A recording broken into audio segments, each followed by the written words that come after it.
नमस्कार, मैं हूं सुनील नेमा। आप देख रहे हैं ताज़ा खबर इंडिया। ताज़ा खबर इंडिया की आज एक विशेष चर्चा पर हमारे साथ हैं गौरक्षा कमांडो फोर्स के अध्यक्ष सुयश सोनी जी। आज हम इनसे जानेंगे कि वर्तमान में जो चर्चा का विषय बना हुआ है कि गोवंश में एक वायरस फैल रहा है, वो कौन सा वायरस है और उससे गोवंश को कितनी हानि है, तो उसके बारे में हम चर्चा करेंगे सुयश सोनी जी से। सोनी जी बताएं कि जो गोवंश में जो वायरस फैल रहा है वर्तमान में, उससे गोवंश को कितनी हानि है। जी नमस्कार।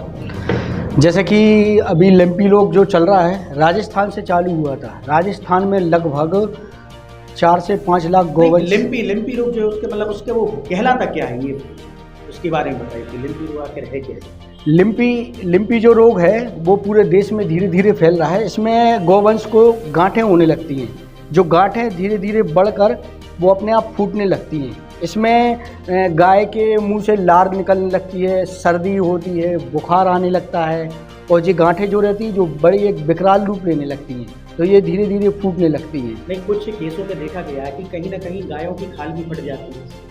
नहीं, खाल तो ऐसे नहीं फटती है, क्योंकि जो गांठें रहती ना वो धीरे धीरे फूटने लगती हैं। जो गांठें फूटती हैं तो उससे खाल धीरे धीरे निकलने लगती है पूरे गोवंशों में। इसके उपचार के लिए जो सरकार ने अभी वैक्सीन की घोषणा की है, लेकिन वैक्सीन अभी आई नहीं है। अभी आज खबर मिली थी कि वैक्सीन कुछ मेडिकलों में उपलब्ध हो गई, प्राइवेट में। उसको लगाने से कहीं ना कहीं थोड़ी बहुत राहत मिल रही है। इसका सबसे अच्छा सटीक इलाज ये है, मैं आपके चैनल के माध्यम से सभी को गांव के लोगों को, जहां तक इस चैनल के माध्यम से मेरी बात पहुंच रही है, मैं सभी से विनम्र अपील कर रहा हूं कि धीरे धीरे जो लंपी रोग फैल रहा है, इसका सबसे सटीक इलाज है नीम। ये रामबाण है। नीम का धुआं, नीम का पानी, अगर आपके यहाँ दवाई नहीं करा पा रहे हो तो सबसे अच्छी नीम है। गायों को शाम के समय 5 से रात में 9-10 के बीच में जहाँ पे गोवंश बैठे रहते हैं वहाँ पे नीम रख दें, नीम का धुआं करें। हल्दी भी पिला सकते हैं आपको। ये सबसे सटीक इलाज है। मैं सभी चैनल के माध्यम से आप सभी से आग्रह करना चाहूँ, जहाँ तक मेरी बात पहुँच रही है, ये सबसे सटीक इलाज है। इसके अलावा भी कोई वैक्सीन अगर आप चाहो तो वैक्सीन का इलाज उतना नहीं है। नीम सबसे अच्छा रामबाण है। आप नीम का धुआं करो, नीम को आसपास रखो, जिससे वायरस ना आए गोवंश में। नहीं, इसका मतलब ये भी देखा जाता है कि जो गायों की जो एक एज होती है, हाँ, उसके अकॉर्डिंग भी होता है कि जो गायों के छोटे बच्चे बछड़े होते हैं, हाँ, उनके लिए भी ये हानिकारक है। नहीं, हानिकारक तो पूरे गोवंशों में है। जब तक इसका वैक्सीन नहीं लगेगी, जैसे भी अपने यहाँ कोरोना वैक्सीन आई थी, इसी तरह इस वैक्सीन का भी इलाज है कि अगर वैक्सीन आ जाएगी, अगर पहले वैक्सीन लग जाएगी तो इसमें गोवंशों को ये बीमारी नहीं होगी। बाद में लगेगी तो उसका धीरे धीरे सटीक इलाज हो पाएगा। नहीं, लेकिन आप तो गौरक्षा फोर्स से हैं, तो एक चीज़ और की जो सड़कों पे खुले जानवर घूमते, एक चीज़ आपकी एक अच्छी पहल सामने आई थी कि आपने गायों में रेडियम लगाया हुआ था ताकि वो किसी घटना के या दुर्घटना के या किसी वाहन से टकराए ना, है ना। लेकिन इसके अलावा भी जो शहर में आवारा मवेशी ढूंढते हैं, गाय को छोड़ देते हैं, केवल सुबह या शाम केवल दूध लगाने के लिए ले आते हैं, फिर छोड़ देते हैं, तो ऐसे लोगों के लिए आप क्या कहें? ऐसे लोगों के लिए अभी लगभग हम रेडियम अभियान हर वर्ष चला रहे हैं, जिसमें बेसहारा जितनी भी गाय रहती हैं या प्राइवेट हों, शहर के बाहर सबसे बड़ी दुर्घटनाएं होती हैं, तो उसके लिए हमने रेडियम लगाया है।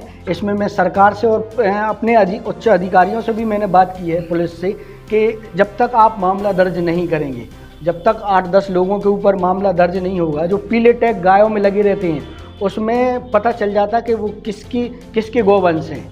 तो उसमें जैसे रोड पे घूम रहा है, आवारा है, तो उसके आधार पर टैग करो कि किसका गोवंश है, मामला दर्ज करो। मामला दर्ज होंगे तो अपने आप रोडों पे गोवंश बैठना बंद हो जाएंगे। और ऐसा भी देखा गया है कि कई केसों में देखा है कि आप लोगों ने कई गायों को आज़ाद कराया है, मतलब जो गाड़ियों में भर के गायों को काटने के लिए ले जाते थे, तो ऐसे कई लोगों को आज़ाद कराया, कई गोवंश को आता। ऐसे लगभग कितने गोवंश को आप लोगों ने आज़ाद कराया? ऐसा लगभग 20 वर्षों से ये कार्य कर रहे हैं। पूरी टीम काम कर रही है हमारी। इसमें हम अकेले नहीं हैं, पूरी टीम है। इसमें सभी तरह के गौभक्त हैं।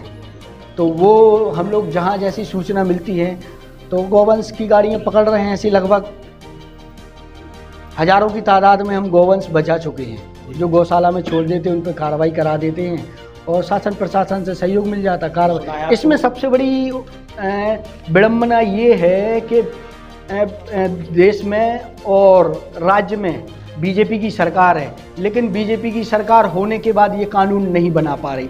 कानून बना देगी तो गौवंश कटना बंद हो जाएगा, तस्करी बंद हो जाएगी, लेकिन कानून नहीं। ये सिर्फ चुनावी मुद्दा रहता है, चाहे केंद्र का हो चाहे राज्य का हो।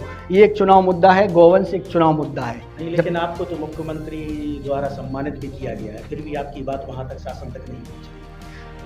सम्मान एक अलग चीज़ हो जाती। सम्मान जो जुडिशल जो कस्टडी वो रहते हैं वो एक करके भेजते हैं। अब मुख्यमंत्री को क्या पता कि सूरज सोनी कौन है? वो तो एक विभाग के द्वारा और सेवा के द्वारा सरकार चुनती है, लेकिन इसमें मुख्यमंत्री तक बहुत बार अवगत भी कराया है कि गौवंश कानून बनाया जाए। अब उसका धीरे धीरे चल रहा है, अब देखो कब तक बन पाता है कानून। तो मतलब ये कि आज हमारे साथ थे विशेष मुलाकात में सूरज सोनी जी, और इनका बहुत बहुत विशेष आभार जो आज हमारे स्टूडियो पे आए। धन्यवाद सोनी जी।